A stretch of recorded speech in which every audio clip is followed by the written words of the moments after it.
you very much, V. V's testimony that she just read is actually in the section of the book called Hope, because there's a lot of hope in it. And in the way we have organized, in the way we have grouped together to raise awareness, we have found a lot of hope. So, I would like to tell you about the In Limbo project. We are a not-for-profit project and entirely self-funded. All our money from donations and sales flows back into the project, and this has enabled us so far to donate over 1,000 books, to give as gifts over 1,000 books to politicians all over the EU and journalists and so on and so forth. I've brought with me not just my friend V and my friend Rita and young Kerian, I've brought with me 300 more friends. And I always say at these speeches that I wouldn't be able to get my teeth apart to say a word if it wasn't for the fact that I'm representing other people and I'm speaking for them, not just for myself. So they are the 300 contributors to our 2 books, and we represent really a tiny, small sample of the 5 million citizens in the UK and in the EU 27 countries who are in limbo.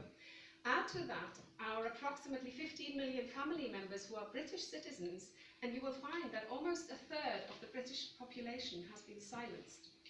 Several contributors of testimonies preferred to sign with their initials or remain anonymous because of concerns about possible discrimination. Others will never appear in the book, and others will never appear in the book as their writers felt they had too much to lose and were fearful of repercussions. Some are too vulnerable to even write a testimony. Nonetheless, I feel that they are here with us, and we have an obligation to speak for them as much as for ourselves.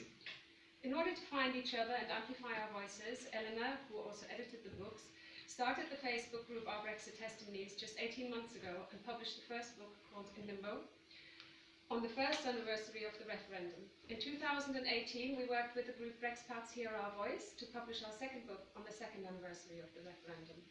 The In Limbo 2 testimonies speak of the anger of the British citizens resident in Europe, who feel not only betrayed, as we all do, but also ashamed and cast adrift. They are incensed that we are being used as bargaining chips, and I do have the chip on my shoulder to prove it as well.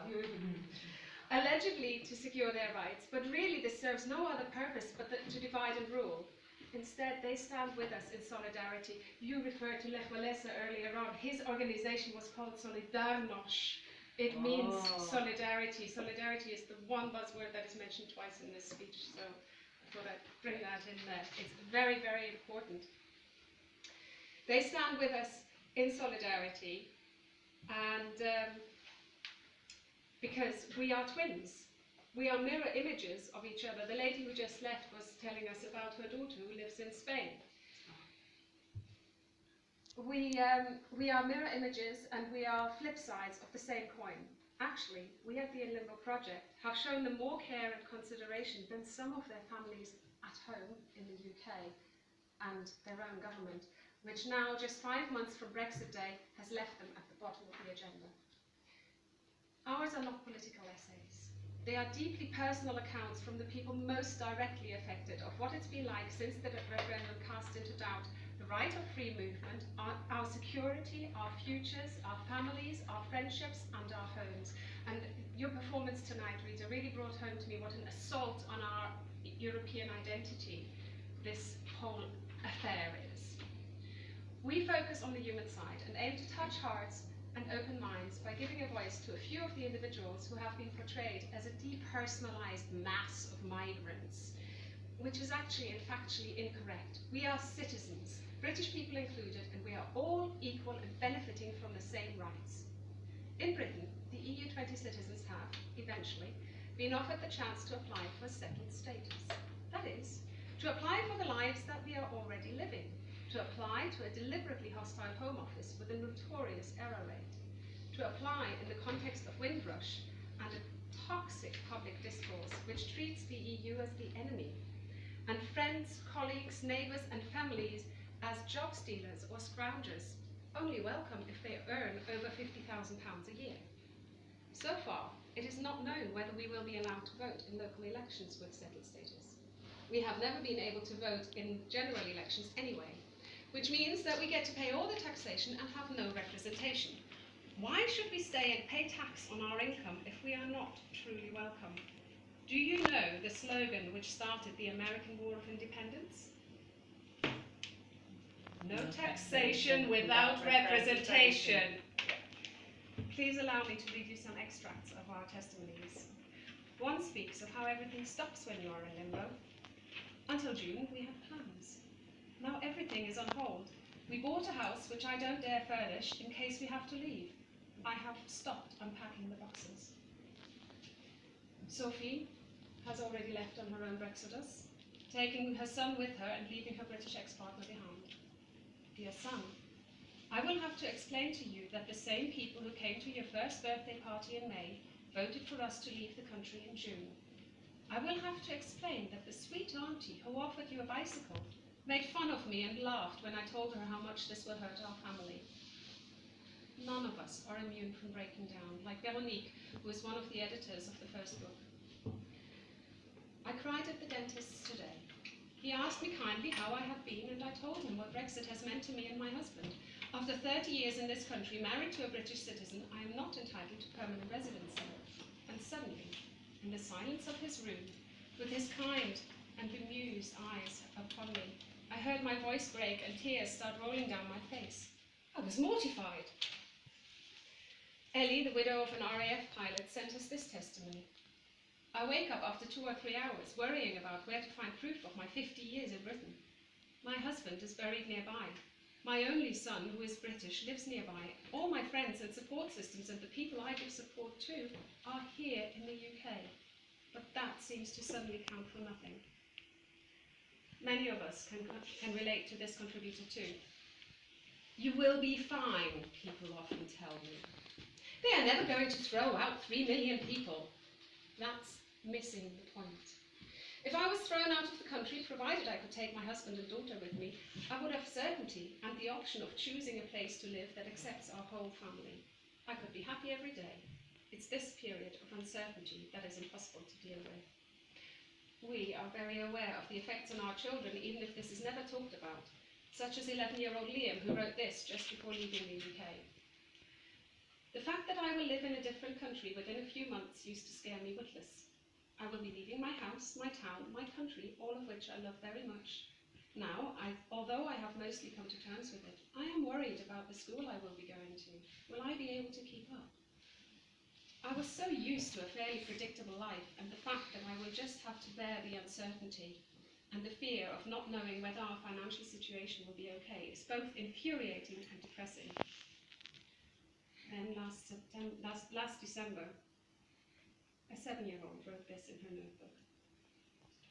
Dear Santa, this Christmas I would like my mummy to be allowed to stay in England because I don't want to lose my family or my friends. This next 10-year-old girl is a regular at anti-Brexit events. Brexit only began to become a big deal when I heard the consequences in the rows my parents have over it. My German mum's right to live in my hometown could be taken away. My mum and dad have talked to their MP about this, but say she cannot help them because there are no rules that match my mum's situation. That my mum could be forced to leave Britain is a feeling too scary to bear, a feeling that has grown inside me, so that now I feel no longer able to sleep alone in my own bed because of the nightmares I face. Even writing Brexit in this letter makes me shiver. I feel alone with no one to talk to about the family split. Fear, arguments, torment, and all the things terrible that are going on in my life. I am left wondering if there is any happiness left in the world. From our second book, in Limbo 2, we have Elspeth, a Welsh lady living in Spain. Where was I when I heard the result of the Brexit referendum? It really is our very own modern-day JFK moment. I will never forget the cry of "No!" from my friend in the next room. And so I became a shouter at the TV. But I'm British and I didn't get to vote! Because the 15-year rule prevents that small detail of democracy. Here we go, all aboard the Brexit referendum bereavement roller coaster. Only second-class seats available. It really is quite a ride. Don't miss the initial stages of sleepwalking around in shock, bereft, carpet pulled from under me sensations, closely followed by anger, shame, depression. Next stop, denial. You can stay here for as long as you like. There's plenty of sand to bury your head in. Suddenly, out of the blue, The roller coaster shudders and hits a buffer, and I wake up and find my voice.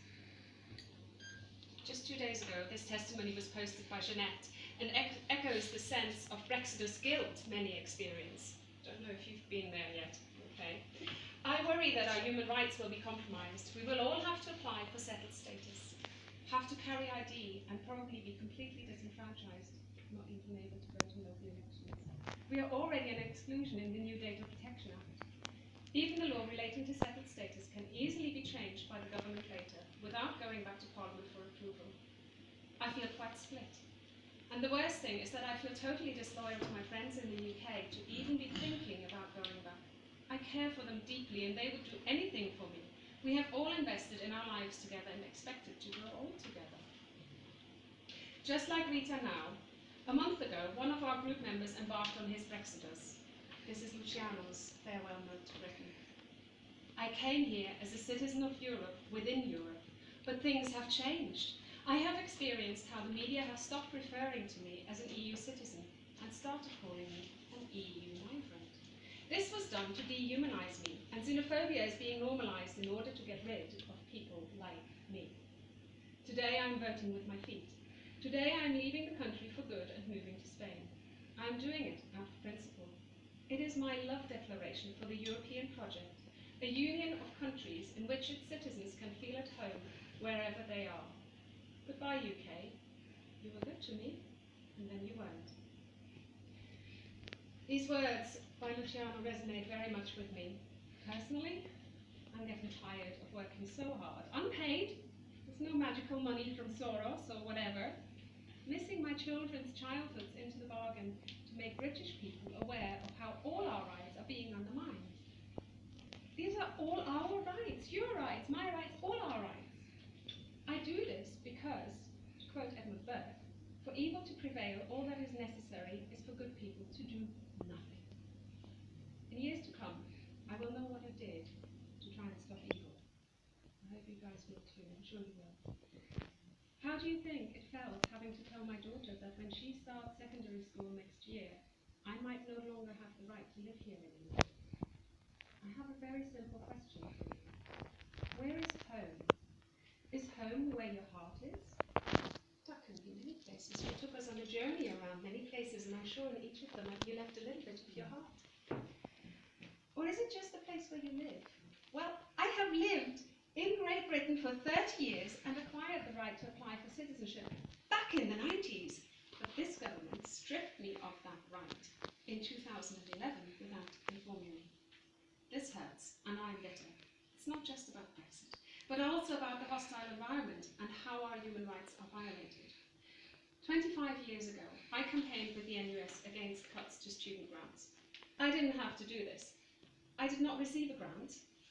I had an allowance from my dad, and I worked in Germany during the holidays, earning 3 times what I could earn here, and to supplement it, and my fees were being paid for by the German government. I did so in solidarity with my classmates. And now I'm asking for your solidarity in challenging the Brexit this government is delivering and the way everyone's human rights are being violated. Wherever and whenever you see racism and xenophobia, please call it out and protect the victims. Like we illustrated with her testimony, that's the one thing that helped, was somebody who stood with her in solidarity. Please reflect and ask the EU citizens in your life, your work, your neighbourhood, how they are. Please talk about politics, what the European Union means and what Brexit inflicts. The EU isn't just about trade deals. It's the gift of free movement. The In Limbo project speaks for real people, betrayed, heartbroken, afraid, angry, and organising. In Limbo smashes the xenophobic Brexit narrative and those lies which try to determine how we talk about each other and how we treat each other. It doesn't just give voice to ordinary people. It literally speaks their truth to power. On the 10th of October, 2 days from now, while you are at the Lowry giving, I believe, your last performance in the UK. Yeah. Your last performance in the UK, sorry. The project has been invited to present the books and talk about what they mean at the European Parliament in Brussels.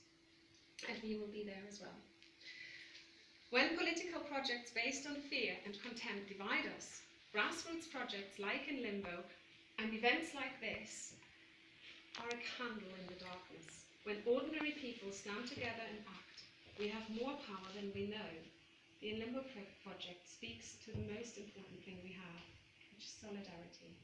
I'm going to leave you with a quote from the Italian poet Dante, who inspired the title and, of course, the cover image of the book in his Divine Comedy. At the very end, he speaks of, well, he begins the Divine Comedy with the words, "Midway upon the journey of my life, I found myself in a forest dark, because the straightforward pathway had been lost." And he ends with the word, "Hence we came forth to re-behold the stars." And that's the wish from everybody at the In Limbo project, that we can re-behold the stars and live as peacefully and as settled as we were before. Thank you.